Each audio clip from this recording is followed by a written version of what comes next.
Feeling vibes on vibes. I'm freaking dynamite. I blow your candle lights. You know I'm just that type. No, them no fit kill my vibe. Them no fit kill my vibe. No fit kill. Them no fit kill.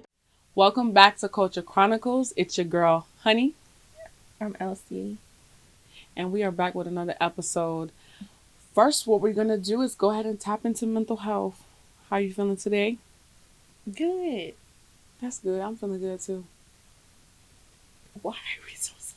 I don't get it. It's because it's mental health. I'm like, what the heck is going on? It's me processing what the fuck we was just talking about. Like, why we... Oh, yeah, prior to this? Yeah. Y'all, I ain't gonna lie. We were talking about some stuff. Yeah.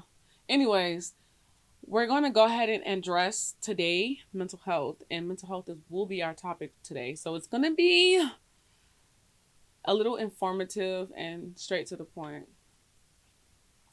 So, since we talk about mental health, it's a lot of things that, or a lot of angles we can go, but I'm going to go ahead and start off with the affordability and insurance. A lot of people don't know that with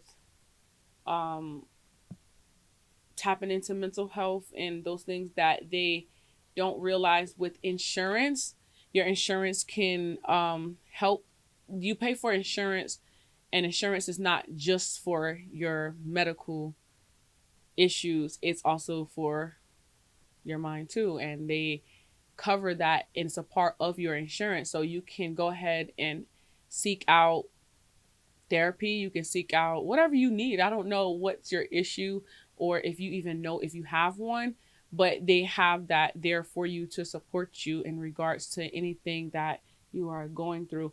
And it actually, if you're not doing insurance, you can go ahead and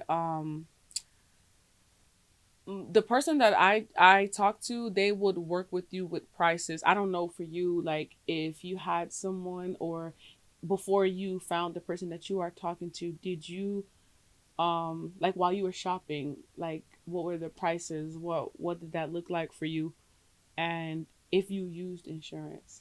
First of all, I've used insurance throughout all my therapy sessions. If you go private pay, that shit is expensive as fuck. It's starting at $200. No, mine's a 65. I'm saying without insurance. Without. It's 65. It's 65 cash. For you? Yes. Well, I mean, for me, because I already said prior to, like, with our life update, I'm real picky on who I want. Mm-hmm. So I'm just not going to just anyone just because of the price. It's $200 an hour? Yeah, per session. Oh, hell no. $200 per session just to get someone really good or someone you really like you're going to pay. Like, just for me, because, like, I don't want to feel like I'm getting a psych consult. Like, I don't want to be sitting with someone and thinking and you're evaluating me for meds, or like I feel like I'm being evaluated for something else. You know what I'm saying? That's why I'm saying I'm real picky with who I who I have my sessions with. But the people that I go for, mm-hmm. their private sessions start at $200 per session. Oh, wow. That's crazy. Well, the woman that I see is $65. She is very affordable, I would say, since she said $200, $65. And she also works with what you have. I'm not going to say she's going to go below. However, she started with me at 65. Your rate might be different, but 65 I think is a bit reasonable. And she's not a psych person. She actually is really good. I've been with her for 3 years, and I would highly recommend her. So I have never left since I've been here. I have never felt uncomfortable while I was with her. So again, in those, if you're looking for someone, I would suggest or recommend that you just go shopping. You don't want to pay $200. My insurance did not cover for my particular therapist at the time, so like I had to pay out of pocket, and I felt like it was necessary, so I did pay out of pocket. But if your insurance do cover it, like, you can just shop around what your insurance covers. I like what I liked at the time, so I chose the $65 I was willing to pay with or without insurance. I went based off my insurance. I went based off our insurance, and and thank God I had like more varieties to pick from. Right. And my insurance pays for majority of it to where Mhm. my copay is just $20. Oh, that's good So too. $20 per session. So like, it's not that I went privately and looked on my own. I still went based on my insurance. So I just went based on if they took my specific insurance, Right. and if they did, like I just shopped around, spoke to them before I had like a real session, and then I just how I choose. I don't go, but I don't do private Mhm. therapy because obviously 200 $200 and up for That's a session. wild. It's a lot, especially in how the economy is right now. So like that's just too much. Yeah, that don't make sense for me. So yeah, if you do have like basic insurance or like Blue Cross Blue Shield or like Medicaid, like there's a lot of therapists that do take that you could still shop around and that will fit you. So yeah. At the time, if you want private pay, if you want the best of the best, you going to pay $200. you're gonna pay the top dollar for certain. However, at the time when I found the therapist that I currently see, it was COVID time. So like at that time they were no longer like she said systems were down or something like that. So she was not taking insurance. Before she was, and even when she spit out her rate out 65, I was like, oh, okay. You just actually let me know that there are therapists that charge $200 because there ain't no way in hell I would pay $200. And I was seeing my therapist twice a week sometimes, or like but I was seeing them consistently every goddamn week because I felt like I needed that at that given time. I needed to whatever I needed to do in my sessions, I needed to do that. And $200, I ain't even gonna lie. I don't know. I don't know if I could do that. So have you like, since we're on mental health, have you ever been depressed?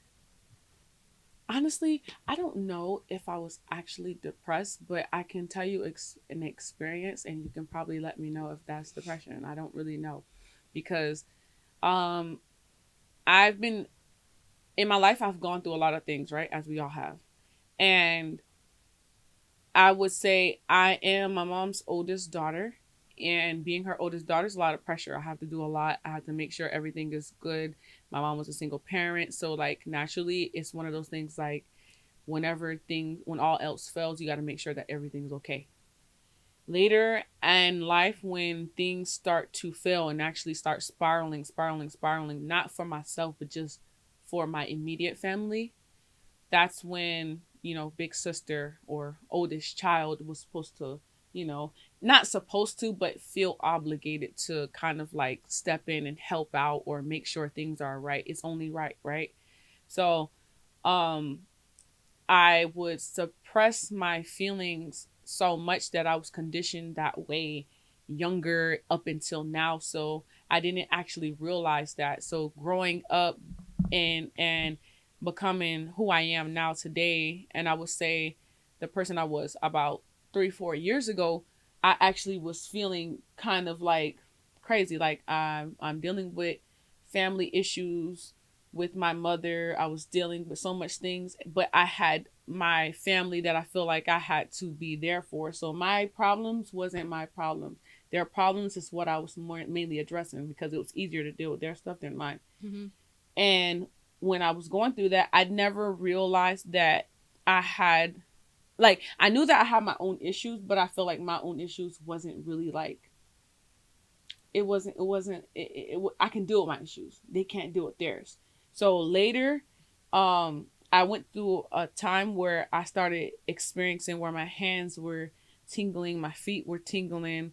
I actually got to the point where when I hear my friends say like, "Oh, I when they say I'm stressed out, I can't eat and this and that," I actually experienced that. That was the first time. That was my first experience. Like, I'm not hungry. Or no appetite. I'm not hungry. That's a depressive or symptom. Yeah, like I'm not hungry, or I'm eating, but and then I'm using the bathroom so much, and I didn't fucking eat shit. Like, why the fuck I'm using the bathroom? Like letting out nothing. You know what I'm saying? And then in the midst of that, I knew it was something that I needed, but I didn't know exactly what it was. I think my uncle's wife is the one that seen me, like actually witnessed me, because I'm a loner. I'm always by myself. So like in the midst of all of that, like because I'm alone, nobody will see. But when I actually allow myself or open myself for other people to see me in that time, that's how I was able to kind of identify, like, maybe it's a problem for me, or maybe it's an issue within me that I am going through. So I went over to their house, and I just, for some reason, I just couldn't be home. I just didn't want to be home at all. Like, so I went over to, I felt like people that was for me, like my family that was for me, the family that actually was, positive, not negative, not all that shit. Cause I'm too sensitive. When it comes down to energy, it's too sensitive for me. Um, and she seen that I would lay on the couch and it would be dark. And I'm not a dark person. I'm always happy. And I'm not saying like at 10 all the time, but I'm just saying I'm always positive.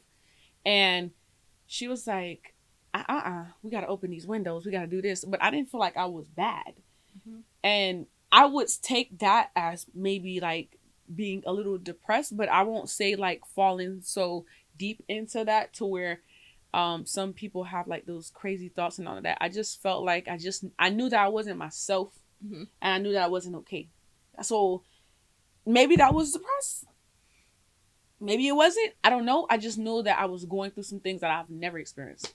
Yeah, that kind of that sounds like you've been in like a depressive, depressive season, because we all have those, but sometimes we don't, like, we're so deep into our thoughts or deep into our feelings that we don't realize that we are depressed.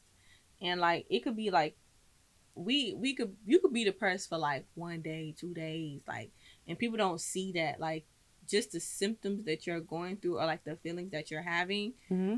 You're depressed. Like, yeah. You know what I'm saying? And some people are not aware of that. And it's so, you know what I'm saying? It's so sad because even if you were to tell someone that they're depressed, they probably would feel away. They probably will feel away about it. You telling them, oh yeah, I'm depressed or whatever, they'll feel away. Or whatever. So that is something you should take serious now that I decided to invest more into my mental health. Mm-hmm. COVID is the reason why I invested a whole lot more into my mental health. I didn't even know I had it. I knew I had an issue, and I know I kept saying to myself, oh, I'm gonna deal with it later, or I'm fine. Up until it resurfaced and it came right at the forefront of my motherfucking brain, my face, everything you think of. It was just like, bitch, sit down and deal with you. I was just like, whoa, wait a minute. And I got to the point where, like, imagine having a conversation with your good friend, and you are normally that person that they can lean on and actually give encouraging words or like pour into them. And you got to the point where like, whoa, your stuff is too much for me. I'm dealing with too much. And that's what I had. And I never had that. Like, like, it was one of those, my cup is beyond full, it's pouring out. I can't do it. That was another thing that showed me and let me know, like, honey, you need to stop. You deal with everybody else's stuff, but you don't deal with your own. And because you haven't, you're gonna keep experiencing these things that you are experiencing. And if not, it's gonna keep happening the way it's happening. And I didn't want that for me, so I decided to, check myself and really pour into myself the way people don't pour into me, or the way I pour into people. Mm. And that kind of like helped out. I invested in, why I chose therapy route, because at that very moment, I realized that talking to like close friends, best friends, family, at that very moment, I knew that there was something serious. I'm not saying that I never thought before, but I knew that was something serious. And it made me think about the mental capacity of everything. Like, if I love you, if you come to me and tell me that you're going through this and all that, I want to take that pain from you. And if I love anybody else, I want to take that pain from them. I don't want you to feel that I could deal with that. You just be fine. I want you to be okay. I want you to feel whole. And that's me. So like in those situations, I'm just like, oh no. Like it had me at a point where I had nothing else to deal with but me.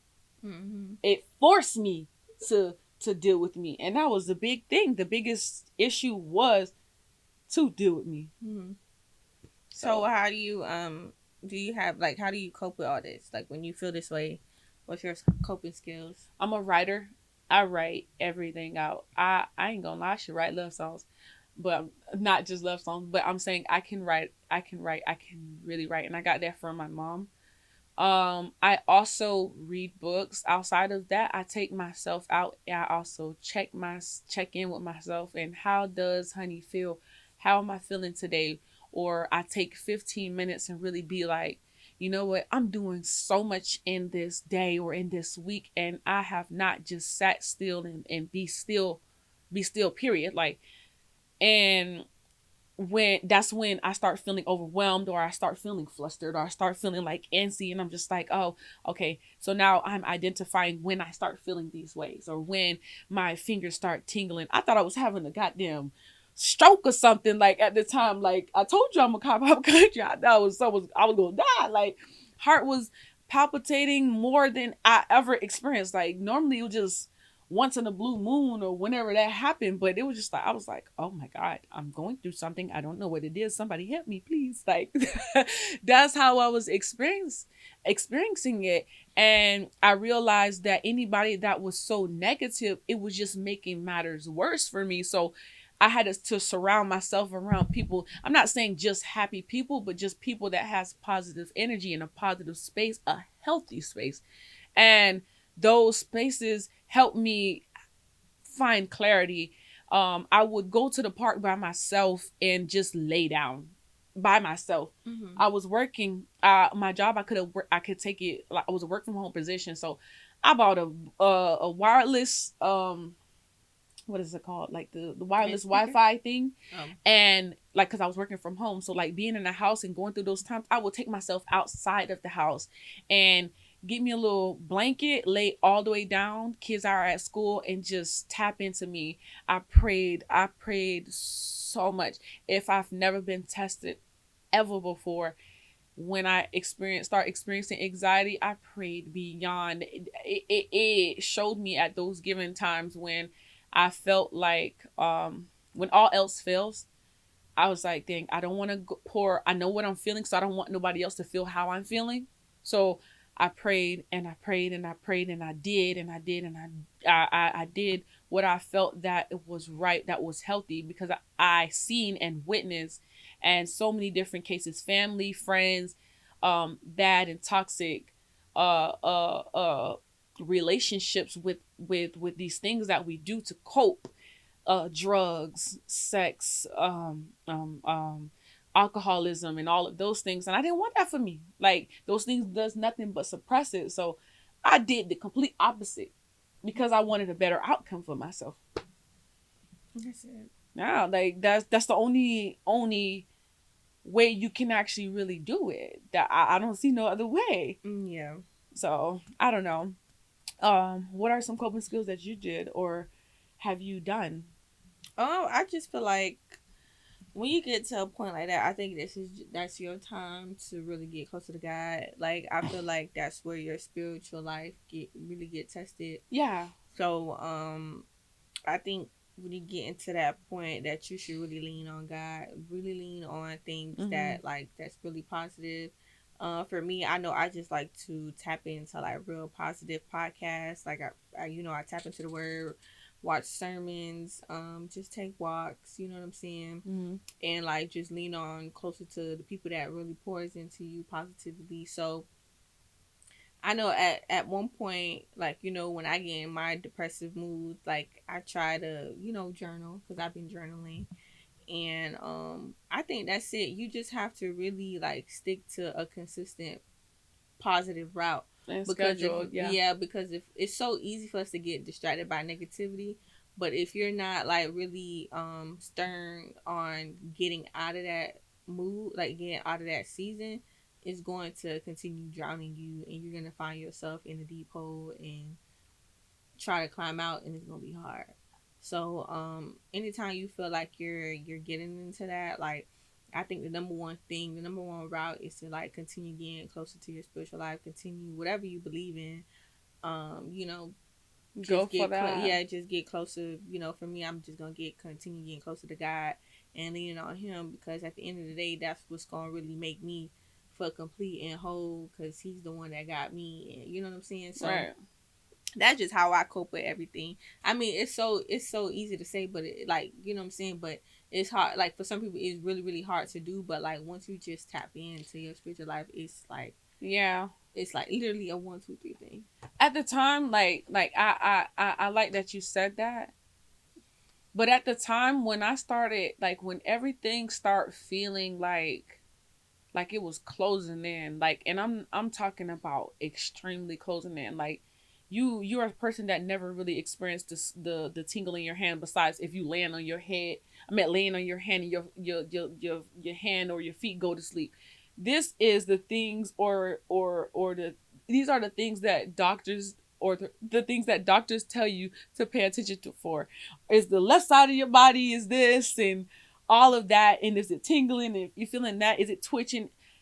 Your mind is so powerful, it's so crazy. You will create and manifest everything that you are thinking in your mind, and it don't even be real. You know what I'm saying? Like, so like with all of that, my first thought is not that it's not that I am not a believer, and not I wouldn't think to turn to God and all of that. But at that time, like in the time of panic, I don't know if you ever panicked before. Have you ever had a panic attack? Mm-hmm.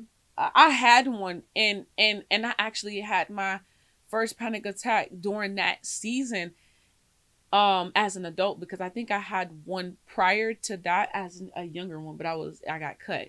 That's a different story. But I had one like going through things, and I really had a breakdown where in the middle of a enjoyable time, it was on my birthday. Like, I actually like had a panic attack, and I went to the wall, and I found myself like people off movies dragging themselves down the wall, just trying to figure out what the hell is wrong with me. And I just had to talk my way out of it. And I can't really explain what I needed at the time, but I mean, I could have talked to myself or talked to the Lord. However, at the time, I needed guidance because I didn't know what the hell was going on with me. Mm-hmm. I didn't know how to feel, and I also don't want to look crazy. So that goes into people feeling comfortable, or kind of trying to figure out being judged during that time. Like during that time, um I'm embarrassed, or I'm trying to figure out, like, damn bitch, look at everybody looking at me, or what is that? So have you ever felt like in like during, like, when you had a panic attack? You said you had one, right? And where was it? In a car. By yourself?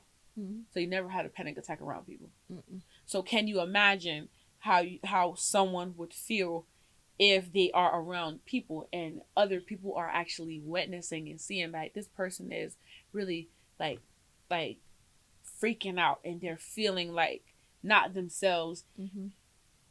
One person on the opposite side was like, this girl's going crazy. This girl's going nuts. What is wrong with her? And I'm not talking about just going around like a crazy person, but just really just having a breakdown, like shaking and everything. And really not knowing what to say, not knowing what to do, not knowing how to tell, like, hey, oh, see, this is how you can help me just calm down, or this is how. I'm so bad, I have to go to a trusted person, and a trusted person have to be there, and you have to really like kind of get me, because if not, everybody could be around me, it'll make it worse. It won't make things better for me, especially if I don't trust you, or you're not saying the right things. What are the right things you would want someone to tell you if you was outside of that car to say to you during that time? I don't know, because nobody really ever experienced me having a panic attack about myself. So they don't have to experience. What would you like to hear? I don't know. I taught myself how to do it. Okay, personally, That's why I say I can't really tell people. I self-soothe. I did that too. However, if there was somebody talking to me at that given time, outside of saying it's gonna be okay, or just pull it together, or oh my God, or doing all that, first is telling me to breathe. next is telling me you are safe. Like you do not need to be frantic. You do not need to fight me, or you do not need to be afraid. Tell me that you are safe. And honestly, you can't just be like, baby, you're safe. No, you really gotta like, listen, you are safe. You are okay. It's okay. Mm-hmm. And you gotta make a believer out of me, because if you don't, I ain't gonna lie, you're gonna make it worse. You're gonna make it worse. Like, it goes back to like if somebody passed and you're like, oh, I feel so sorry for you. And I wish I could relate. Bitch, shut up. Like, it goes back to that. Because in the same time when you are feeling however you're feeling, you just be like, bitch, where's my best friend? Where's my mama? Or whoever that brings you comfort. Person that just really calm you down. Yeah. You know what I'm saying? And being comfortable with showing that to people. Like, I don't know. That's just me. I would rather somebody tell me that. But I real do would encourage everybody to really tap into their mental health. Seek a therapist, like even try it, because certain people don't believe in therapy, but therapy is just another outlet for you. Like, you wouldn't even know what it brings out of you, or what certain traumas that you had that really affects you in your adulthood. So I really, encourage everybody to seek therapy, seek someone to talk to, even if you can't afford it. Like, someone's here to exercise, someone change here your to eating help habits, you out, and start journaling, because hearing yourself say certain things out loud that affects you, that's crazy. It taps into a whole different level, because you would never, like, when you actually say something out loud that bothers you, you're like, ooh, that was tough. I just said that shit, but that's how you felt. Mm-hmm. Yeah. So, yeah, I really and there's a whole bunch of resources out there for people that even can't afford it. Like, there's tons of resources that you can tap into, and programs that you can tap into. So, and if you can't talk to no one, you can always reach out to us. You can DM us. If you don't feel like that, you can ask for our number. We'll give you a number. You can always talk. You always have someone, and you're never alone. I always have an outlet, because we are, again, a safe space that will be honest, and we're sure enough going to uplift you, because we've all been in the same situation, and we're just here to help one another. So, this is a sensitive topic that we wanted to tap into, because mental health affects everybody's day-to-day life, and we hope that this impacts you that's watching and everyone else, and we hope that this episode touches everyone. So don't be afraid to share your experiences. Let us know some things that maybe we can actually look into or whatnot, and maybe we do hope that you're able to take whatever that we have said, and hopefully it helps you. Yeah. So stay well. It's okay to not be okay. It's okay to go through things. It's just life. It's okay to be okay, but you must maintain. I'm Elsie, and I'm signing out, and thank you for watching. And it's health. Honey. It's honey. I'm sorry, y'all. And don't forget, y'all, to like and comment and subscribe to our channel. We love y'all. Peace. I'm feeling vibes on vibes. I'm freaking dynamite. I blow your gun.